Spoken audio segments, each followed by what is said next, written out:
Hello everyone, I'm Emre. I live in Istanbul, in Turkey. I'm a data scientist in Jon Snow Labs healthcare team.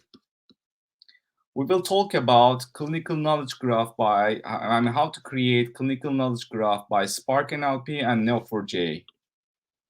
Here is the agenda. I'll start explaining Spark NLP at first, and then we will continue with Spark NLP in healthcare, how it works, and the pillars of it. Next step will be our other main component to create a knowledge graph. Its name is Neo4j. It's a graph database. And then I will jump into clinical knowledge graph side. What should be the properties and features of the clinical knowledge graph, and the points to be considered by the practitioners. I will share some of my experiences about knowledge graphs. And then here is the most important part of this talk, live demo. How we can create clinical knowledge graph by Spark NLP and Neo4j. This will be hands-on part. So Spark NLP is an open source library released in 2017. And right now it has around 40K daily downloads. Our monthly download is about 1.2 million. And totally we hit the 10 million already. We support 4 languages: Python, R, Java, and Scala. The goal was to able to create a single unified NLP library that would require no other dependencies other than Spark itself. And it should also work on clusters. By the way, there was no other library that could support to run on Spark clusters. We also wanted to take advantage of the transfer learning and implementing the latest and greatest state-of-the-art algorithms. So, what are the modules of Spark NLP? We have public and enterprise versions. Public is totally free, and the healthcare models are licensed one. We also have another library which is called Spark OCR. As you know, mostly data entry starts from PDFs or images when it comes to clinical text. So EHRs, electronic healthcare records or medical records are usually go through Spark OCR for that, and I'm not I'm not covered that today. On the left-hand side, you see public modules. We are supporting more than 200 languages by using the same NER architecture, which is another nice point to underline, because we can switch one language to another easily as long as we have the relevant word embeddings and or word coverage to accomplish certain tasks in NLP. We have some deep learning based emotion detection, text classification algorithms, or pre-trained models that you can just plug and play. So instead of trying to build your own pipeline, you can just download and use the pre-trained pipelines and then just feed your data frame. So you will end up with the latest state-of-the-art resource using which were various word embeddings, including Glow and the latest cool kids in NLP Town, Bert, Elmo, Albert, so on and so forth. So we all support them, and you can just use any model like a building block and like a plug and play. On the right side, you see clinical versions. Like public models, we have 4 main clinical models. We have more than that, but let's just cover 4 of them. Clinical NER, extracting clinical entities, and we have around more than 50 different NER models pertained. Clinical NER models, which means like the pertained on certain clinical NLP data sets that are being used in clinical NLP challenges like I2B2 or N2C2 data sets, and we name them like anatomy NER, PHI NER, pathology NER, GSL NER, so on and so forth. To extract the meaningful chunk given the task, we use these NER models. And on the other hand, clinical entity linking is assigning some SNOMED, RxStorm, ICD-10, and the login codes to these entities detect through NER. So the assertion is very important model in the healthcare domain. It's like if the clinical note is talking about the patient's father, not the patient itself, we need to know that information so that we can assign different features. I mean, maybe we will create different features accordingly, or if it is not that, we can just filter out those symptoms maybe. For the de-identification, we remove or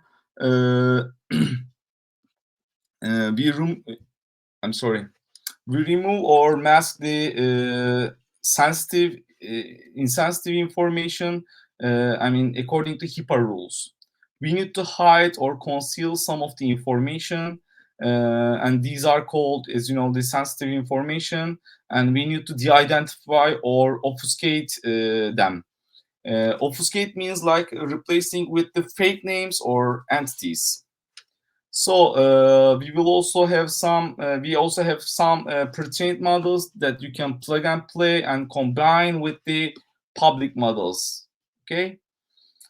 Next slide. We keep Spark NLP up to date and upgrade in every 2 weeks with releases. We have released more than 75 times. The main focus is here to have a single unified library for all NLP or NLU tasks, NLU needs.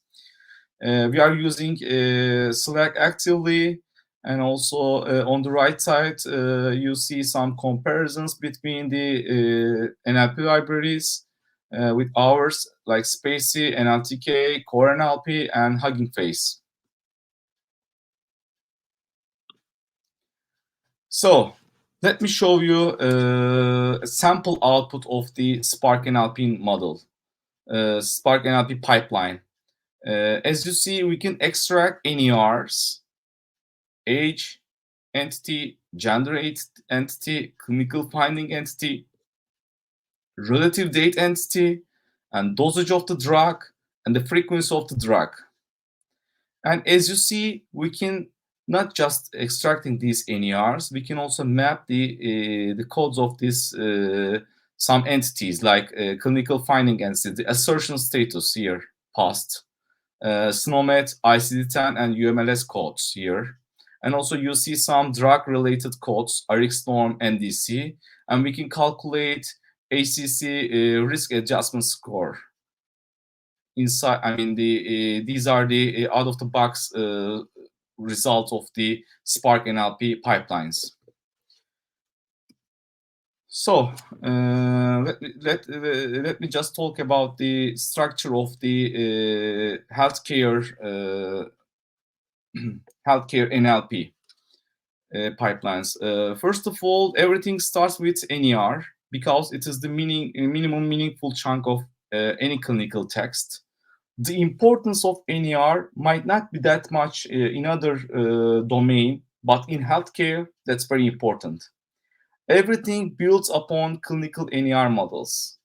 NER means, as you know, the name entity recognition, and we have many others that we have many others that have nothing to do with NER, but when it comes to extract some knowledge, to get a sense of what's going on inside the document, inside the clinical document, we start with clinical NER model, and then use the other models.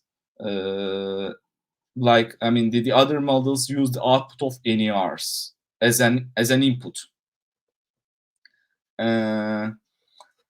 What are these downstream models? These are clinical entity linking, assertion status, the identification, and relation extraction.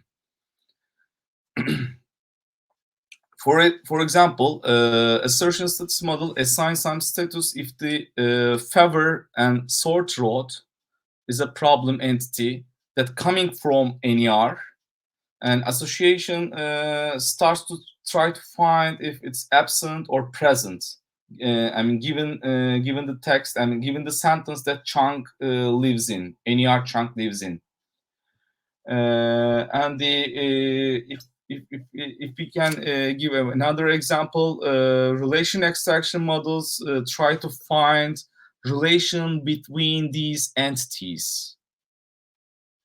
Okay, this can be the temporal relation or the cause and effect, like cause and effect relations. Okay, so this is the why NER is very important and highly valuable in healthcare domain. Here is another example, and I just want to mention this. It seems to me annotating the data and NER are the brain and heart of the NLP body, and they manage every other tasks and subtasks. Recognition of name entities is basically the classification of tokens. NER tries to locate and classify predefined categories such as persons, locations, organizations, hospitals, medical centers, measurements, so on and so forth. We use NER to downstream the related tasks to answer real-world questions, like what? Which hospital and department have been admitted by the patient? Which clinical tests have been applied to this patient? And what are the results? What are the test results? Which medication or procedure has been started and when? Relation extraction is another very important part of the NLP, and we will mostly use this relation extraction to create knowledge graphs. It is the task of predicting semantic relationships from the text. Relationships usually occur between NERs, NER chunks, and the core. It is the core component to build relational knowledge graphs. The role of this relation extraction in NLP applications are question answering and summarizing and etc. Clinical NER plays a key role in clinical NLP tasks to extract information from healthcare reports. You can use it for multiple purposes, such as detecting temporal relationships between clinical events to drug interactions, and the relation between medical problems to treatment or medication interactions, and so on and so forth. I will not go deeper into the importance of the relation extraction in medical studies, but it is not less important than the NERs. So, putting the clinical facts on a timeline. This is the very big challenge in NLP world, and I will share some of my ideas about this task. Let me talk about a little bit this issue. The automatic extraction of a patient's natural history from clinical text or EHRs is a critical step. It helps to build intelligent systems that can reason about clinical variables and support decision making. Any intelligent system should be able to extract medical concepts, data expressions, temporal relations, and the order of temporal, the temporal ordering of medical events from the clinical text. But this task is, as I said before, is a challenge. I mean, it's very hard to tackle due to the domain-specific nature of clinical data, such as writing quality and the lack of structure and the presence and the presence of redundant information more generally. I think that we can handle this task by combining some rule-based methods, unified NLP library like Spark NLP, and the power of knowledge graph. To my mind, this combination is the most appropriate and the quickest way to put the clinical facts on a timeline. So let me give you some brief introduction to Neo4j. As you see, Emre likes Neo4j. As you see, I mean it consists of the Neo4j. I mean the graph databases consist of nodes and relationships, and nodes and edges. Edges keep the relationship on it, and the connect the nodes according to this relationship. Neo4j is a highly scalable native graph database. And the core belief behind it, connections between data are as important as the data itself. This is very nice. This is a very important point. The connections between data are as important as the data itself. I'm pretty sure that using the connections between data will create a competitive advantage to produce actionable insights in healthcare. So you see some features and properties of the graph database, and as you see, it's nodes and mainly it's nodes and edges. Edges keep the relationships on it and connect the nodes, and you can traverse on the nodes and the edges according to your query.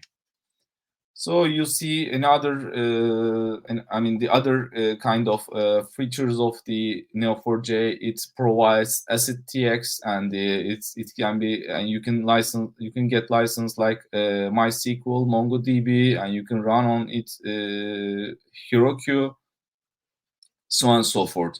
I mean, you can get much more detailed information from the official website of Neo4j. And Cypher. Cypher is Neo4j's graph query language. It is a declarative pattern matching language. The declarative meaning you just tell it what you want, not how to get it. This is the same as SQL, as you see, and also it's also designed for graphs. Okay. This is not SQL, but this is Cypher query languages. Okay, SQL. When we talk about the knowledge graphs, or when we talk about the graph databases, it's all about patterns. You just traverse according to your patterns on the graph database. Okay, and as you see, there is a two nodes here and one relationship. And this is the actor acted in this movie. Okay, and this is the example of the Cypher query on the movie database. Match actor.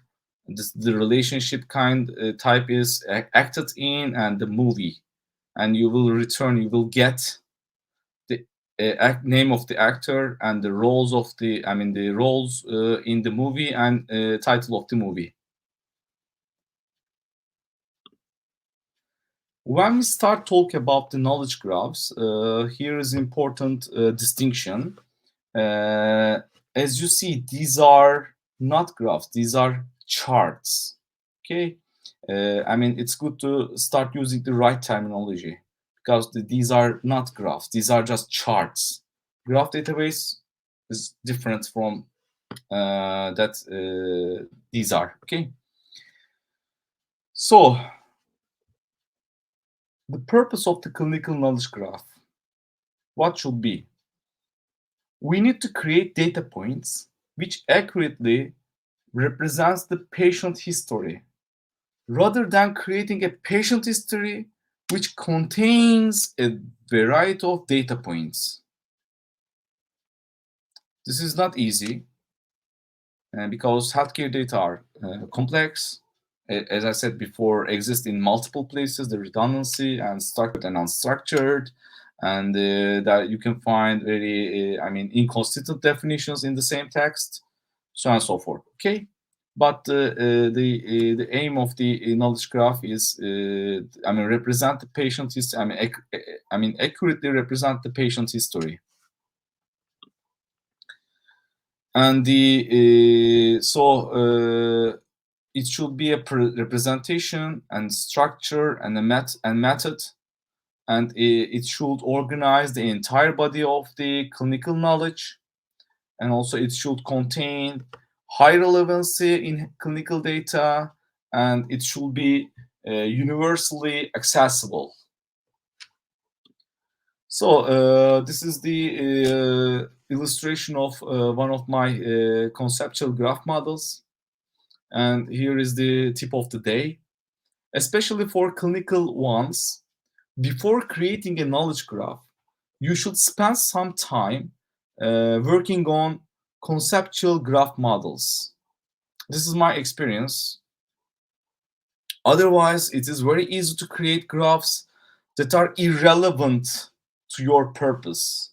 I mean, it will be completely mess otherwise, because it is very easy to connect the nodes each other. After creating the knowledge graph, you should validate the graph by querying and cross-checking with the raw data, like an input and output analysis. Okay. And here is another example of the knowledge graph. As you see, we just feed this text to Spark NLP, and we create this knowledge graph. Okay, it's like it has, like 6 echelons right here. Okay, and it is not easy, but Spark NLP. You can create clinical knowledge graphs using Spark NLP and Neo4j. And it's a good combination. So we end up with the presentation, and let me jump into the live demo. First of all, I have created a notebook for you. This is the Spark NLP. This is Spark NLP and Neo4j notebook. How we can create, to show you how we can create a knowledge graph, a clinical knowledge graph using Spark NLP and Neo4j. First of all, you will you can get Spark NLP free trial license from our website, and you can just try. Give a shot for this task. I think. First of all, you will just upload your license keys like this.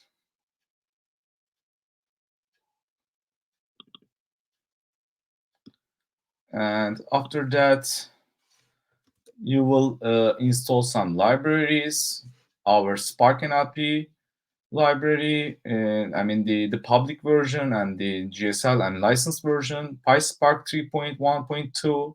We are still using this version, and also Spark NLP display library if you want to display some visualizations. Using the output of the pipeline. And then you will start the Spark NLP GSL. Okay, I'm using the 3.3.2 versions of the public one and the licensed one. And here is our pipeline. I mean, this is the relation extraction pipeline. This is postology relation extraction pipeline because we will feed the text about the drugs. Okay. We have documenter. This is document assembler and sentence detector.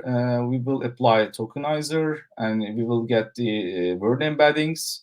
And after that, we will get part of speech tags. And after that, we will apply a medical NER model, and we will we will apply NER converter. I mean to create. I mean to merge the NER tags. I mean to create NER chunks, and we will apply dependency parser. And after that, lastly, we will use postology relation extraction model to create the semantic relationship between the NER chunks. So let me run it.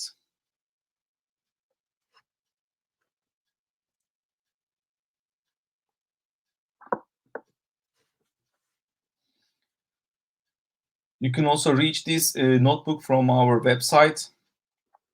I mean the GitHub repo under the work. I mean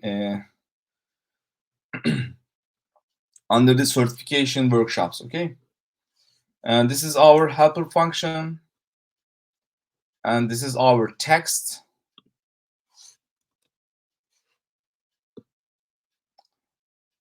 While these are running, let me show you the what is Neo4j and how can you use it? How can you interact with the Spark, and I mean how you will interact with the Spark NLP and Neo4j at the same time. Okay, first of all, you can go to neo4j.com/sandbox.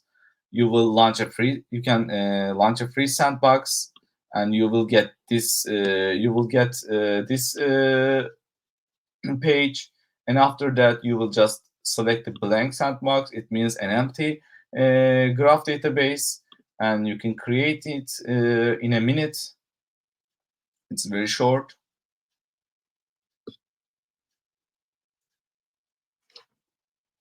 And as you see, it's ready.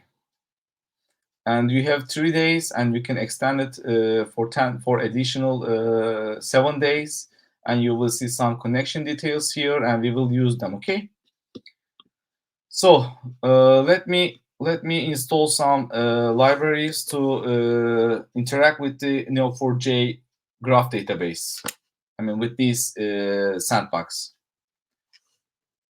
This one, and this is the helper function, another helper function, and the update data is another helper function, and this is one of our main function, and I will just talk about with this detailedly.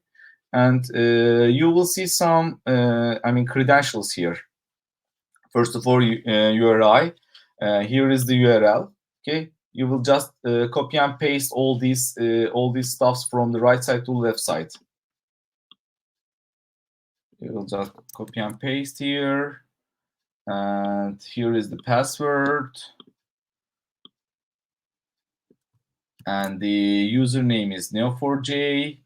And when we run this code snippet, we will create a connection between this notebook and the Neo4j graph database. So what is this function? What this function do? First of all, check our relation extraction results. Okay, here you will see some columns here: relation, entity one begin and end, chunk one, entity two, and the others. And you will see some confidence here. So you can see that the chunk one has a relationship between the chunk two in this manner. Okay, and also chunk one is a duration, chunk two is a drug.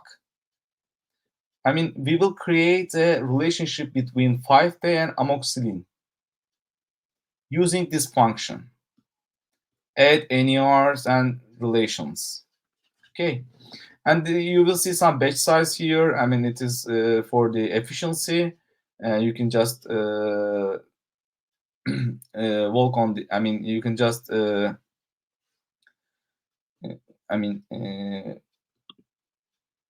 elaborate on this part, okay, later.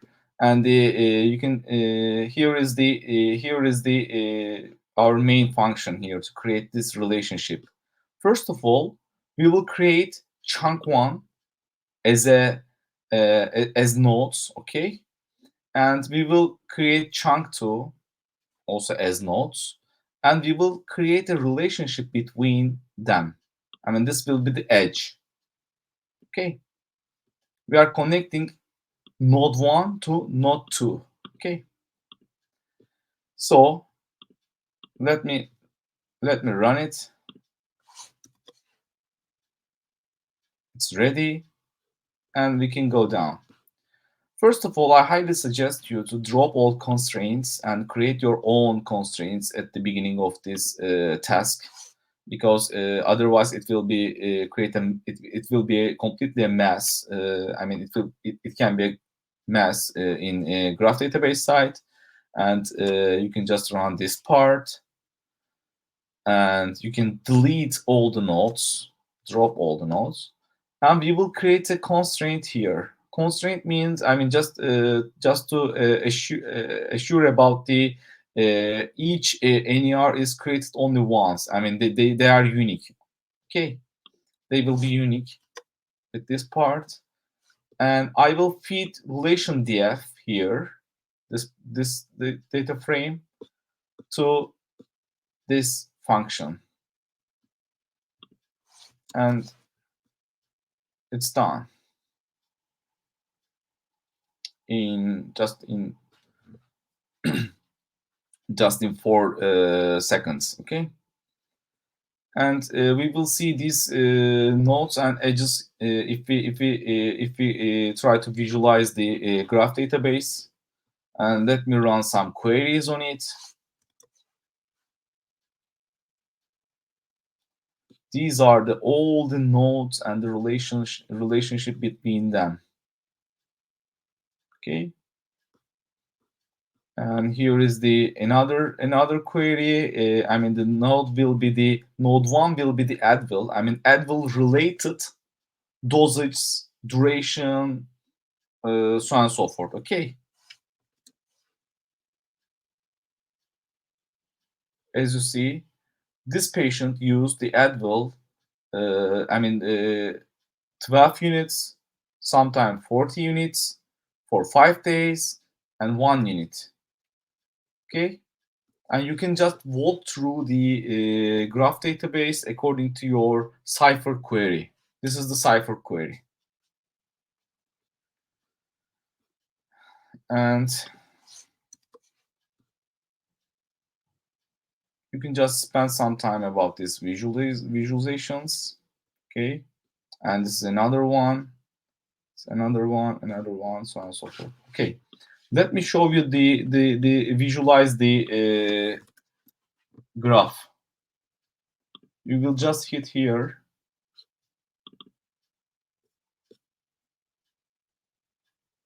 The visualization part is opening. By the way, while it's firing up, let me just show you another example, and I will not go through this example today, but you can just reach out from our GitHub repo. The first example is about the healthcare library, and the second example is the public one, the free one, okay? You can also use graph extraction here, graph extraction annotator in Spark NLP to create graphs. Like what? Like this. The person, Jon Snow, was born in England, and Jon Snow lives in New York. You can just find everything here, like this. Okay.